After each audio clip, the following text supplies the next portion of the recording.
Chapter 6 का नाम है EMI, electromagnetic induction. Electromagnetic induction, EMI भरने वाली नहीं, इलेक्ट्रोमैग्नेटिक इंडक्शन वाली EMI। इलेक्ट्रोमोटिव फोर्स तो EMF होता है, EMI लिखो, electromagnetic induction, electromagnetic induction. Done. देखो इसमें एक बहुत अच्छी स्टोरी आती है, फैराडे की स्टोरी। तुमने सुनी है कभी? नहीं, पहले सुनाया होगा मैंने जरूर यार। देखो फैराडे जो थे ना, उसके बचपन में ही फादर मदर दोनों एक्सपायर हो गए थे। Faraday Michael Faraday. बट उसको पढ़ना बड़ा अच्छा लगता था, स्टडी उसको बड़ा अच्छा लगता था, पढ़ना बहुत अच्छा लगता था। लेकिन अब पढ़ाई कराएगा कौन भाई? पैसा लगता है पढ़ने में, एजुकेशन नीड्स मनी, पैसा लगेगा। तो क्या करे? तो उसने सोचा यार कोई ऐसा जॉब करते हैं जिसमें पढ़ाई भी हो जाए और पैसा भी मिल जाए, मतलब लाइफ जीने के लिए खाना वाना मिल जाए अपने को, तो रोटी कपड़ा और मकान। ऐसा एक ही जॉब है, कौन सा है? बुक बाइंडिंग का जॉब। बुक बाइंडिंग, किताब से रिलेटेड कोई काम कर लो, किताब पे गत्ता लगाओ।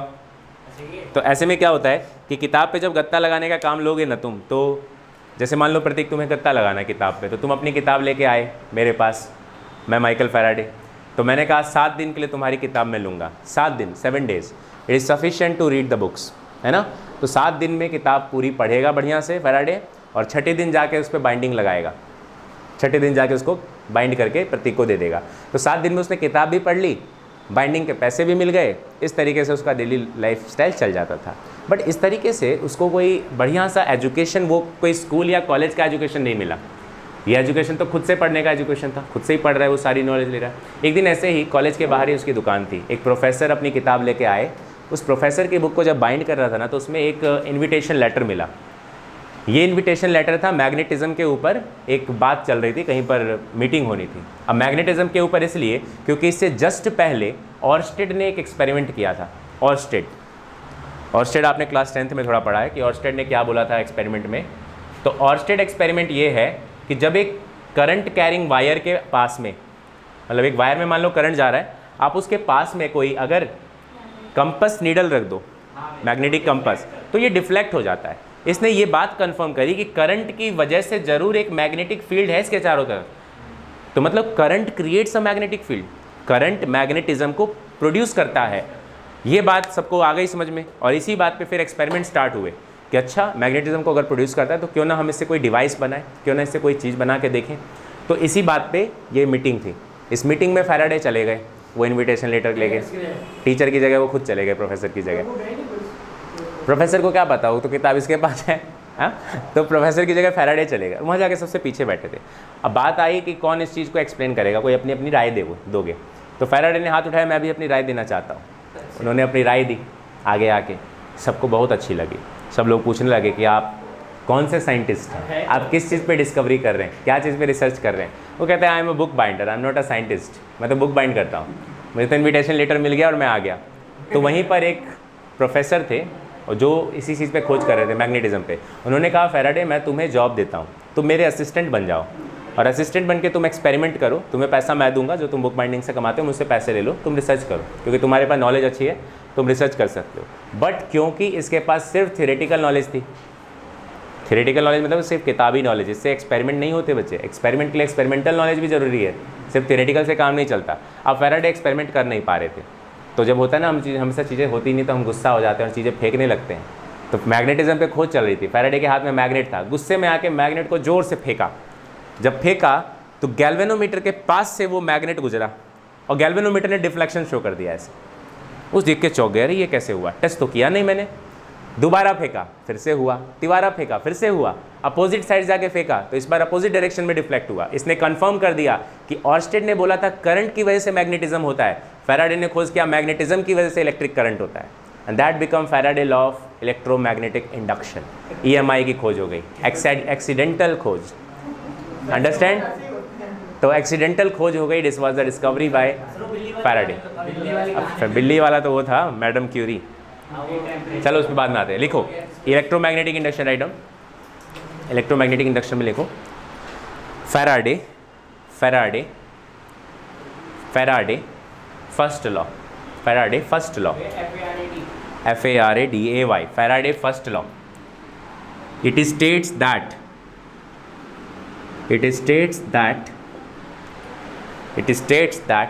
whenever amount of magnetic flux linked with a circuit changes, यहाँ लिखा है मैंने, an EMF will induce in the circuit. An EMF will induce in the circuit if circuit is closed. यहाँ से देखो ना, मैंने लिख रखा है बोर्ड पे, यहाँ देखो,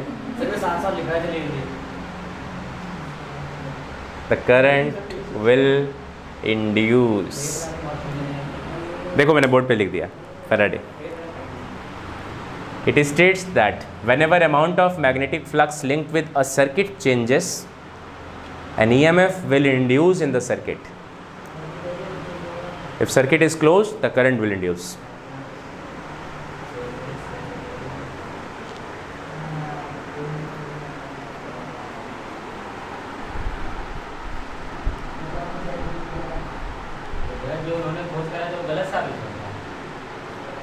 किसने? और स्टेट क्या माइक्रो क्या, मैं समझा नहीं।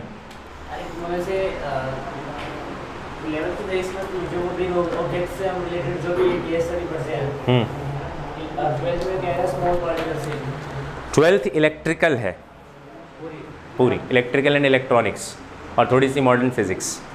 11th में तुमने मैकेनिकल पढ़ा है, मैकेनिकल पार्ट सारा, मैकेनिकल इंजीनियरिंग और सिविल इंजीनियरिंग का पार्ट पढ़ा है सारा। देख लो तुम, गौर करके देखो, सारा मैकेनिकल ही था, solid, liquid, gas, everything. Civil से रिलेटेड था, सॉलिड में थोड़ी बहुत चीज़ें कि आई शेप का क्यों होता है, जब ब्रिज बनाते हैं ऐसा क्यों होता है, ये सब चीज़ें आपने पढ़ी थी 11th में। 12th में सारा इलेक्ट्रिकल से ही पढ़ रहे हो, इलेक्ट्रिसिटी पढ़ रहे हो, एवरीथिंग।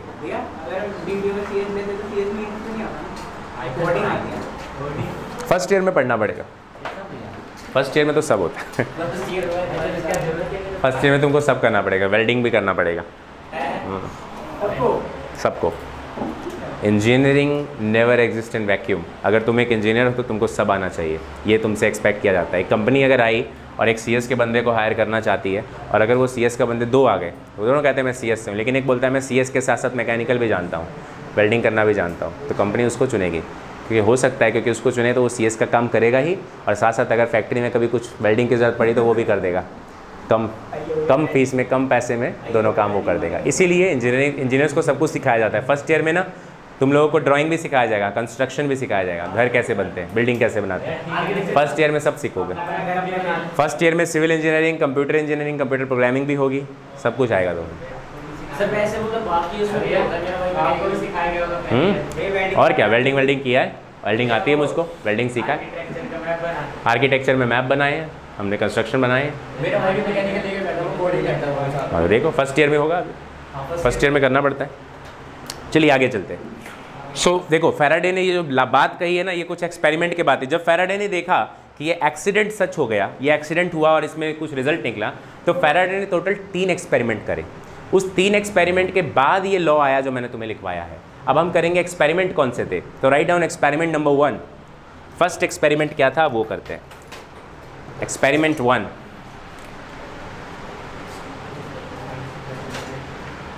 एक्सपेरिमेंट 1,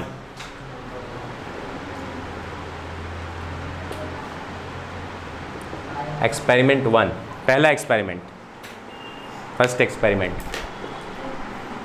देखो पहला एक्सपेरिमेंट में उसने ये किया कि एक कॉइल है, ये कॉइल है, कॉइल मतलब एक तार समझ लो, और उसके पास एक गैल्वेनोमीटर कनेक्टेड है। बैटरी कुछ भी नहीं लगी इसमें, मतलब इसमें करंट हो नहीं सकता। तो इसके साथ में बगल से वो एक मैग्नेट लेके आया, इस तरीके से मैग्नेट पास में लाया। तो जब मैग्नेट लाता है तो वो क्या देखता है कि इसके अंदर ना करंट इंड्यूस हो गया अपने आप ही, करंट पैदा हो गया अपने आप। जब वो मैग्नेट को लेके जा रहा है तो करंट आ गया उसमें। जैसे ही मैग्नेट को रोक देता है करंट रुक जाता है, फिर चलना शुरू करता है, करंट स्टार्ट हो जाता है, वापस लेके जाता है तो करंट अपोजिट डायरेक्शन में शुरू हो जाता है। तो ये ऑब्जर्वेशन इसने देखा। बात सुनो, जब ये पास ले जा रहा है तो करंट किसी और डायरेक्शन में, पीछे ले जाने पे करंट किसी और डायरेक्शन में, मतलब ये इसका अपोज कर रहा है। जब ये पास जाना चाह रहा था तो नॉर्थ के वजह से यहाँ नॉर्थ क्रिएट हुआ, यहाँ साउथ क्रिएट हुआ, मतलब इसको आने नहीं देगा। जब ये जा रहा है तो उसको आने नहीं देगा, और जब ये दूर जाने लगेगा तो अपने आप ही यहाँ साउथ क्रिएट होगा और यहाँ पर नॉर्थ, जिससे करंट की डायरेक्शन बदल जाएगी और नॉर्थ को साउथ अट्रैक्ट करता है। तो तुम ले जा रहे हो लेकिन ये तुम्हें जाने नहीं देगा, मतलब तुम पास आ रहे हो तो आने नहीं देगा, जा रहे हो तो जाने नहीं देगा। This was the experiment first, ये देखा फैराडे ने, ठीक है। तो इसमें उसने एक चीज़ निकाली कि भाई ऐसा क्यों हो रहा है, ऐसा क्या है यहाँ पर जिसकी वजह से करंट आया। तो वो देखता है कि मैग्नेट के अंदर से ना मैग्नेटिक फील्ड निकलती है ऐसे, है ना, चैप्टर 4 में 5 में हमने पढ़ा है ऐसा।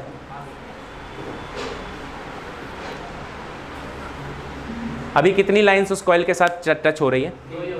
सिर्फ 2 टच हो रही हैं। जब मैं उसको थोड़ा पास लाऊंगा फिर 2 और हो जाएंगी, और पास लाऊंगा 2 और हो जाएंगी, मतलब मैं जैसे जैसे पास आ रहा हूँ नंबर ऑफ फील्ड लाइंस जो इस कॉइल के साथ लिंक है वो बढ़ रही है। तो इन्होंने यही लॉ दिया, देखो पहला लिखा क्या है, whenever the amount of magnetic flux, this are called magnetic flux. सुनो, ये मैग्नेटिक फ्लक्स कहते हैं। तो उसने कहा कि जब भी हम मैग्नेटिक फ्लक्स को चेंज करते हैं, जब भी आप इसके पास ले जा रहे हैं, चेंज हो रहा है 2 से 4, 4 से 6, 6 से 8, बढ़ रहा है ना फ्लक्स। फ्लक्स मतलब लाइंस, ये लाइन जो इस कॉइल को टच कर रही है इसका नंबर बढ़ता जाएगा। अभी 2 टच कर रहा है, देखो 1 लाइन 2 लाइन, मैं और पास जाऊंगा तो ये वाली और ये वाली लाइन भी टच कर जाएंगी, और पास जाऊंगा अगली 2 भी टच कर जाएंगी। तो ऐसे करके मैग्नेटिक फील्ड बढ़ता जा रहा है, फ्लक्स बढ़ता जा रहा है। और जैसे जैसे फ्लक्स बढ़ेगा तो लिखा है an EMF will induce. Induce मतलब होता है पैदा होना, मतलब एक वोल्टेज पैदा हो जाएगा, इलेक्ट्रोमोटिव फोर्स पैदा हो जाएगा। और अगर ये सर्किट क्लोज है, देखो मैंने अभी क्लोज सर्किट बना रखा है, बंद है ना, तो इसके अंदर करंट भी इंड्यूस होगा। When circuit is closed, if circuit is closed, current will induce, current पैदा हो जाएगा। और इसी वजह से गैल्वेनोमीटर डिफ्लेक्ट हुआ था। बात समझ में आया? मैं रिपीट कर रहा हूँ, ध्यान से सुनो कि जब मैं मैग्नेट को पास ले जाता हूँ तो मैग्नेट में से फील्ड लाइंस निकलती है, इन्हें फ्लक्स कहते हैं।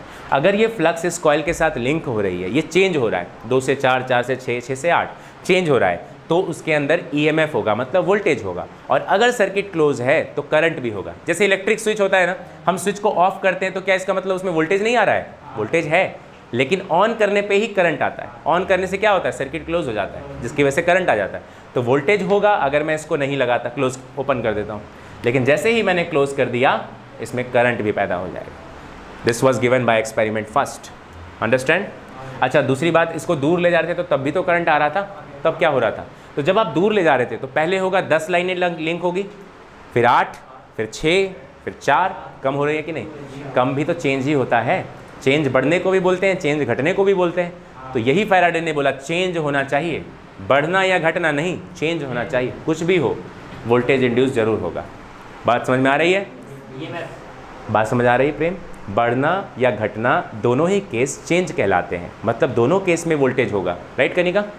This was first experiment. अब सेकेंड एक्सपेरिमेंट में फैराडे सोचता है क्यों ना एक काम करता हूँ, इस बार तो मैग्नेट को घुमा रहा हूँ, अब कॉइल को घुमाते हैं, मैग्नेट को रोक देते हैं, जरा देखते हैं कि क्या तब भी सेम होता है या नहीं। तो देखता है अगला एक्सपेरिमेंट में वो क्या, कि ये रहा कॉइल, इस बार वो कॉइल को मूव करेगा और मैग्नेट को वैसे ही रख देगा नॉर्थ साउथ, इसको छोड़ दिया, इसको किया। तो भाई बात तो फिर वही पड़ी ना, फ्लक्स वाली लाइन सोचो फिर से तुम, कि जब पास जाओगे तो मैग्नेटिक फील्ड लाइन बढ़ेगी कि नहीं? टच में बढ़ेगा, दूर जाओगे तो फिर घटेगा, चेंज हो रहा है। Correct, this was experiment 2। फिर से करंट मिलेगा, इसमें करंट जरूर मिलेगा। ये था एक्सपेरिमेंट 2, इसमें भी करंट मिला। तो पहले में मैग्नेट को मूव करके कॉइल को रोक देता है, स्टेशनरी। दूसरे में मैग्नेट को रोक करके कॉइल को मूव करता है। In both the cases he get EMF, he get current, दोनों में करंट मिलता है उसको। ठीक है। तीसरा एक्सपेरिमेंट, अब वो कहता है मैं दोनों में से किसी को नहीं घुमाऊंगा, न कॉइल को न मैग्नेट को, दोनों को रोकेंगे। अब एक काम करते हैं, जब फ्लक्स की ही बात हो रही है तो क्यों ना एक बार ऑर्स्टेड को सही साबित करते हैं, देखते हैं ऑर्स्टेड की बात सही है कि नहीं। ऑर्स्टेड ने क्या बोला था? करंट की वजह से मैग्नेटिज्म है। तो ये मैग्नेट लेके आ रहा हूँ ना, हटाओ यार मैग्नेट को, इसकी जगह एक करंट लेके आओ। तो करंट होगा तो वो भी तो मैग्नेट की तरह काम करेगा ना। ऑर्स्टेड ने बोला था उसको ले जाके देखेंगे। मैग्नेट हटा देते हैं, एक कॉइल लगा लेते हैं जिसमें करंट देते हैं। जैसे कि ये आपके पास कॉइल है, यहाँ पर बैटरी लगा दो, स्विच ऑन स्विच ऑफ कर। अब यहाँ पे एक दूसरा कॉइल ले लो, इसमें गैल्वेनोमीटर लगा दो। अब देखते हैं वही बात साबित करके फिर से क्या होता है। जैसे ही मैं ऑन करूंगा इस सर्किट को, करंट फ्लो करेगा। करंट फ्लो करते ही ऑर्स्टेड ने क्या कहा था, ये मैग्नेट बन जाएगा, तो मैग्नेटिक फील्ड इंड्यूस होगा, लिंक होगा कि नहीं दूसरे वाले के साथ, लिंक होगा तो उसमें करंट तुरंत इंड्यूस हो जाएगा। तो ये बात भी साबित हो गई फिर से कि ऑर्स्टेड और फैराडे साथ में कंबाइंड। क्लियर है बात। तो जैसे ही ऑन करता है तो लिंक होता है और करंट मिलता है, लेकिन अगर ऑन छोड़ दिया ना तो फिर नहीं मिलेगा। क्यों? क्योंकि एक बार जैसे ही ऑफ था तो 0 लाइन टच कर रहा था कनिका, ऑन करते ही सीधा 10 लाइन टच कर गया। 0 से 10 चेंज होता है तो मतलब करंट मिलेगा, लेकिन अब ऑन है, 10 की 10 लाइन टच है, क्या 10 दोबारा चेंज हो रहा है? वो 10 है, अगले सेकंड भी 10 है, अगले सेकंड भी 10 है, नो चेंज, करंट नहीं मिलेगा। फिर ऑफ कर दो, 10 से फिर घट के 0 हो जाएगा, करंट मिलेगा? Yes, opposite direction. तो मतलब ऑन ऑफ करते रहो, मिलता रहेगा करंट। हाँ, गैल्वेनोमीटर की डिफ्लेक्शन मिलती रहेगी। ऑन कर दो ऐसे, ऑफ कर दो ऐसे, ऑन कर दो ऑफ कर दो, ऐसे मूव करता रहेगा डीसी में। बात समझ में आई इतनी कि नहीं?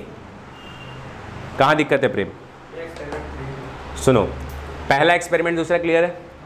तीसरा एक्सपेरिमेंट क्या करता है, वो मैग्नेट को हटा देता है और मैग्नेट की जगह एक इलेक्ट्रिक करंट लेके आता है, क्योंकि हम जानते हैं करंट भी मैग्नेट की तरह ही काम करेगा। और ऑर्स्टेड ने कहा था करंट के पास मैग्नेटिक नेचर होता है, तो उसने क्या किया कि एक बैटरी लगाया तो इसमें करंट आ गया। अब इस करंट के कारण इसमें से फील्ड लाइन्स निकलेंगे, क्योंकि ये मैग्नेट की तरह काम कर रहा है और मैग्नेट में से फील्ड निकलती है, हम जानते हैं। ये फील्ड इसके साथ टच किया। शुरू में जब ये ऑफ था तो एक भी लाइन टच नहीं थी, बट जैसे ही मैंने ऑन किया कुछ ना कुछ लाइन टच हो जाएंगी।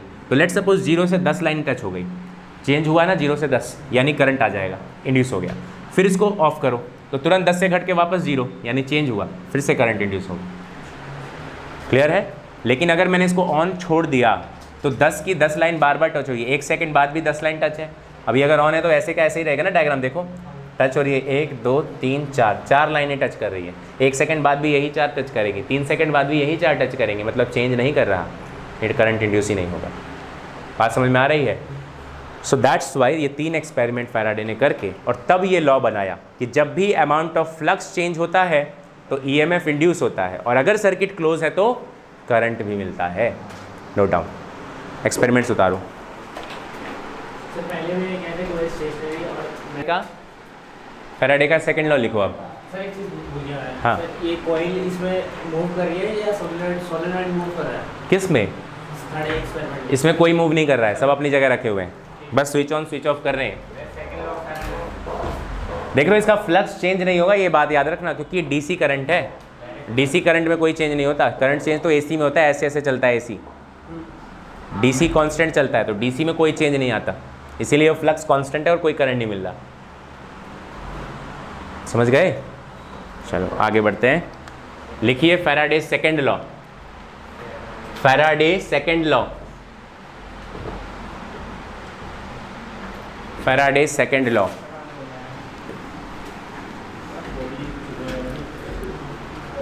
देखो, फैराडे का सेकंड लॉ जो है वो इसी फर्स्ट लॉ को मैथमेटिकल एक्सप्रेशन बनाता है, मतलब मैथ्स के फॉर्म में मतलब लिखाता है। जैसे कि जो ईएमएफ इंड्यूस हुआ है, जो ईएमएफ इंड्यूस हुआ है, बोला गया कि ये डायरेक्टली प्रोपोर्शनल है rate of change of flux का। मतलब मैं अगर फ्लक्स चेंज करता जाऊं टाइम के साथ तो मुझे ईएमएफ भी मिलता जाएगा। It is directly proportional. This was called Faraday second law. कैसे बनता है? जैसे बनाना बनाओ, सीधा बना लो, कौन जा रहा है? So EMF is directly proportional to d phi by d t, rate of change of flux. Time के साथ फ्लक्स चेंज करना चाहिए, डी मतलब चेंज। टाइम के साथ फ्लक्स अगर चेंज कर रहा है, मतलब मैग्नेटिक फील्ड लिंक जो हो रहा है वो चेंज कर रहा है, तो आपको ईएमएफ मिलेगा। जितना ज़्यादा चेंज कर रहा है उतना ज़्यादा ईएमएफ मिलेगा। बचपन में ना हमारे स्कूल में वो आते थे कुछ किताबें बेचने के लिए कि तरह तरह की किताबें ले लो, इसमें ऐसे ऐसे बना सकते हो, चिड़िया बना सकते हो, मेंढक बना सकते हो, पता नहीं क्या क्या बेचता था। उसी में वो आता था एक सामान लेके, इतना बड़ा कुछ सिलेंड्रिकल होता था, उसमें एक मैग्नेट होता था और यहाँ एलईडी लगा के रखता था। वो ऐसे घुमाता था, वो एलईडी जलता था। जितना ज़्यादा तेज़ करता था एलईडी उतना ज़्यादा तेज़ जलता था। क्यों? क्योंकि उसके अंदर वो मैग्नेट था। मैग्नेट जैसे जैसे मूव करता था फ्लक्स लिंक बढ़ रहा है, और उसकी वजह से इलेक्ट्रिसिटी जनरेट होकर एलईडी जलती थी। तो ऐसे आप बना सकते हैं। डन? क्लियर है? तो ये है फैराडे का सेकंड लॉ। ड्रॉ करना है, इसको लिखना, बनाओ।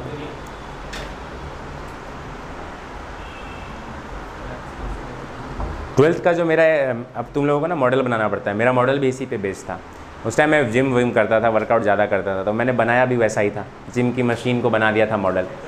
हाँ 12th क्लास में। उसमें ऐसा था लाइक आप बाइसेप्स का वर्कआउट करते हैं, हाँ तो बाइसेप्स का वर्कआउट करते हैं, तो वो था कि मैं जैसे ऐसे उठा रहा हूँ तो 2 मैग्नेट लगे हैं, उसके बीच में कॉइल में से यूँ उठ रहा है ना, अब मतलब मैग्नेटिक फील्ड लाइन चेंज हो रही है, इसमें से नॉर्थ से साउथ फील्ड जा रही होंगी, 5 जा रही है, मैं जैसे ऊपर करता हूँ तो सोचो 5 ऐसे लिंक हो रही है, 3 2 फिर 1 चेंज हो रहा है ना, तो जैसे जैसे फिर नीचे गया तो फिर 5 होंगी, ऊपर गई फिर कम होने लगेंगी, नीचे आने पे फिर बढ़ने लगेंगी, ऐसे करके फ्लक्स चेंज होता था। और वैसे मेरे को इलेक्ट्रिसिटी मिलता था, वर्कआउट कर रहे हैं इलेक्ट्रिसिटी मिल रहा है, समझे? जितना ज़्यादा तेज़ करोगे उतना ज़्यादा समझो तुम्हें वेट महसूस होगा और उतनी ज़्यादा तुम्हें इलेक्ट्रिसिटी मिलेगी। उससे एलईडी जला रहा था मैं। So e is directly proportional to d phi by d t, this is Faraday's second law. लिख दो, स्टेटमेंट लिखवाता हूँ, write down. It states that, second law का statement, it states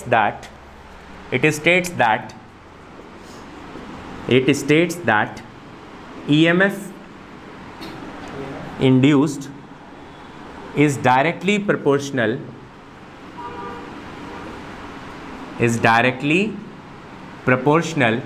to the rate of change of magnetic flux, rate of change of magnetic flux, rate of change of magnetic flux के बराबर होता है। Note कर लो।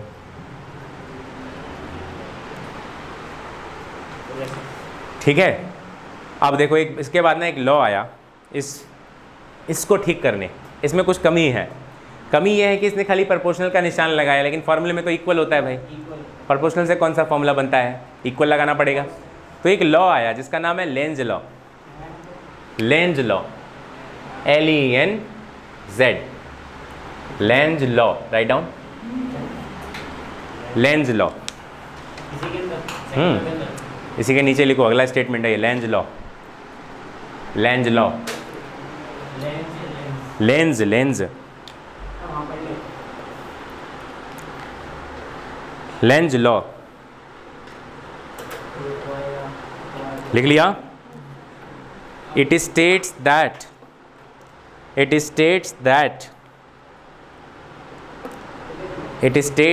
the EMF induced in the coil, it states that the EMF induced in the coil,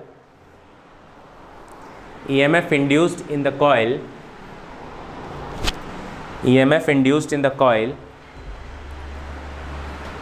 always oppose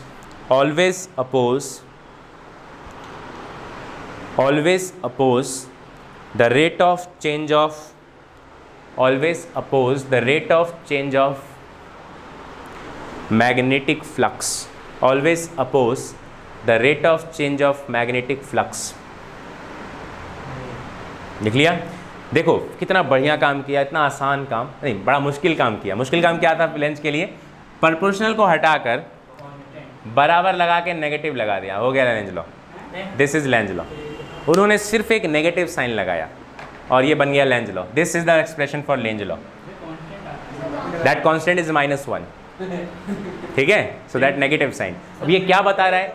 ये कह रहा है, अभी थोड़ी देर पहले जब मैंने तुम्हें एक्सपेरिमेंट नंबर फर्स्ट यही समझाया था, तो मैंने बोला था कि जब तुम कॉइल के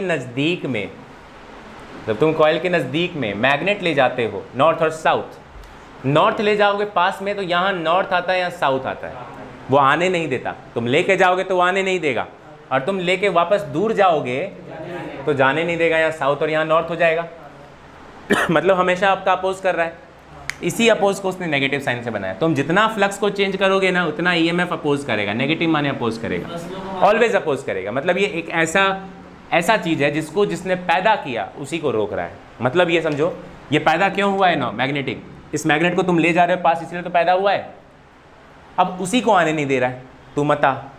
ये तो कुछ ऐसा हो गया, कपूत होता है ना, कपूत सुने, सपूत और कपूत, बुरा बेटा। पापा ने उसको पैदा किया और फिर पापा कोई वृद्धाश्रम छोड़ देता है। ये कुछ वैसा समझ लो कि जिसने उसको जनरेट किया उसी का अपोज कर रहा है कि तू निकल।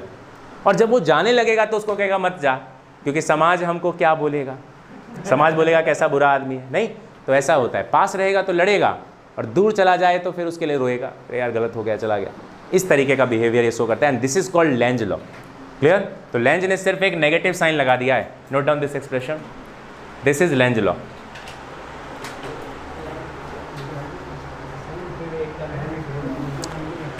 बहुत मुश्किल काम है नहीं, नेगेटिव साइन लगाना। हाँ तो वही तो देखो, कर देते तो आज नाम होता प्रतीक लॉ। लेंस तो गलत आ गया।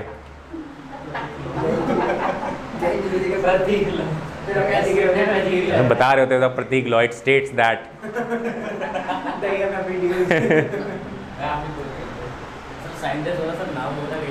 तो कुछ अजीब सा अलग सा नाम रखना पड़ता, नहीं अजीब सा लगता है, प्रतीक सिंपल सा नाम हो गया, थोड़ा मुश्किल नाम रखना पड़ेगा।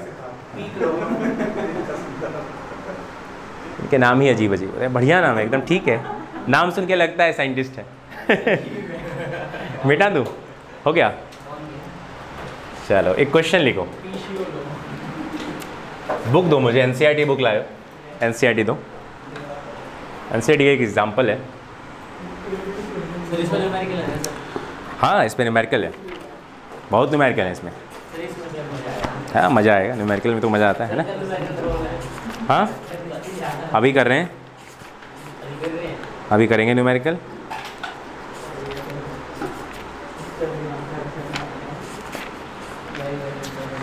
ओके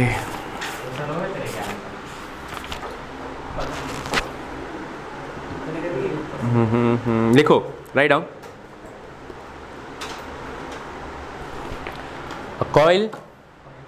कॉइल, हाँ क्वेश्चन है, न्यूमेरिकल है। A coil linked with the flux, coil linked with the flux 2 into 10 की power 2 into 10 to the power minus 3 Weber, 2 into 10 की power minus 3 Weber, and changes to 6 into 10 की power minus 3 Weber, changes to 6 into 10 की power minus 3 Weber, 6 into 10 की power minus 3 Weber, weber WB, weber flux की unit होती है, weber, इन 0.2 second, इन 0.2 second. मतलब आप इतना फ्लक्स सिर्फ 0.2 सेकेंड में चेंज कर देते हो।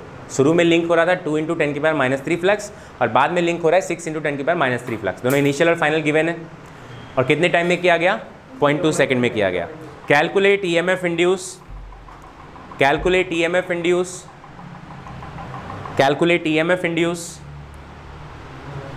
and also the induced current, and also the induced current, also induced current, also induced current, if resistance of the coil, if resistance of the coil is 40 ओम, 40 ओम, 40 ओम इसका resistance है, तो इसके अंदर जो करंट इंड्यूस होगा आपको वो भी निकालना है। ट्राई करिए एक बार, कोशिश करो, फिर समझाते हैं हम। चलो देखते हैं, सुनो क्या बोल रहा है वो। फ्लक्स पहले कितना था? इनिशियल फ्लक्स φ1 कितना था? 2 into 10 की पावर -3। ये फाइनल कितना था? 6 into 10 की पावर -3, वेबर में है, करेक्ट है। टाइम भी दे रखा है कितना? 0.2 सेकेंड। फॉर्मूला लगा दो, EMF होता है -dφ/dt, तो -dφ का मतलब क्या है? Change in flux, final flux minus initial flux upon में चेंज इन टाइम। तो भाई फाइनल फ्लक्स कितना था? 6 into 10 की पावर -3 था, और इनिशियल फ्लक्स था 2 into 10 की पावर -3। डिवाइड कर दो आप 0.2 से, 6 में से 2 गया तो कितना हुआ? 4 into 10 की पावर -3। आप इसको लिख दो 2 into 10 की पावर -1 लिख सकता हूँ 0.2 को। भाई 2 से कट गया ये 4 2 टाइम्स, ये आ गया 2 into 10 की पावर -3, और -1 ऊपर जाके हो गया +1। दिस बिकम 2 into 10 की पावर -2, इतना वोल्ट आ गया। लेकिन this is negative, minus sign के साथ। माइनस बस ये बता रहा है आपको कि अपोज कर रहा है, अपोजिट डायरेक्शन। क्लियर है voltage? Now according to Ohm's law E = IR होगा, तो I कितना होगा? E/R, मतलब जो वोल्टेज है 2 into 10 की पावर -2, उसको 40 से डिवाइड कर दो ना, 40 ओम से, तो ये कटेगा भाई 1/20 10 की पावर -2। सॉल्व कर लो इसको, इतना एम्पियर करंट आएगा। वटेवर जो भी आए निकाल लो। हाँ, Ohm's law V equal to I R. E क्या है, EMF मतलब वोल्टेज है ना, तो ओम्स लॉ है V equal to I R. तो मैंने वहाँ से आई निकाली है, रेजिस्टेंस मेरे को गिवन था। हाफ की वैल्यू भाई 0.5 होती है और 1/20 का 1/20 10 को कर लेंगे 10 से डिवाइड करेंगे। अरे इतना दिक्कत हो रहा है इसको डिवाइड करने में। 1.20 को मैं लिख सकता ना 1.2 10 की पावर -2, इसको ऊपर ले जाते हैं। 1.2 को तो 0.5 लिख सकते हैं, ये हो गया 10 की पावर -2 -1 0.5 10 की पावर -3 एम्पियर। और वी कैन राइट 5 × 10 की power -4 ampere. This is the induced current, इतना करंट आएगा उसके अंदर। ठीक है, ओके। हाँ भैया वो तो माइनस में ये बता रहे हैं कि अपोजिट डायरेक्शन में जो आपने वो वोल्टेज में जो माइनस लिखा है आपने वो तो बस यही बता रहे हैं कि अपोजिट डायरेक्शन। यस, अपोज कर रहा है, सिर्फ ये बता रहा है। आपको मैग्नीट्यूड लिखना तो आप उसको रिप्रेजेंट मत करो। ठीक है, फिलहाल के लिए इतना ही, इसको नोट करके छोड़ दो। नेक्स्ट क्लास हम इससे आगे बढ़ेंगे। बच्चे मेरा बैच होता है वहाँ पे 6:15 से बैच है।